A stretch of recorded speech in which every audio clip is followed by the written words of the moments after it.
নমস্কাৰ ৰাইজ, আজি বনাওঁ আহক কম সময়তে প্ৰেছাৰ কুকাৰত ভাপত দিয়া পিঠা। প্ৰথমতে পিঠাগুড়িখিনি পানী দি ভালকৈ মঠি ল'ব।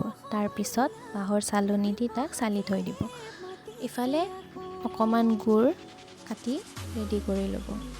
তাৰপিছত কুকাৰটো পানী দি পিনে হুইচেলটো গুচাই অকল গাস্কেটডাল লগাই বহাই দিলে হ'ল।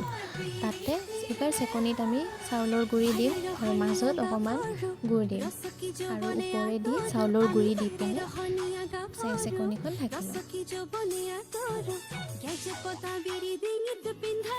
আনহাতে প্ৰেছাৰ কুকাৰত পানী গৰম হৈ আছে। এতিয়া হুইচেলটোৰ জেগাত আমি চেকনিখনৰ নলীটো এনেকৈ বহাই দিম আৰু অতি কম সময়তে পিঠা তৈয়াৰ হৈ যায়।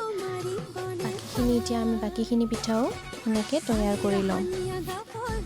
ৰসকি যৌবনে আতৰু আমি তোৰে ৰহনিয়া গাভৰু ৰসকি যৌবনে আতৰু গেজে পতা বিড়ি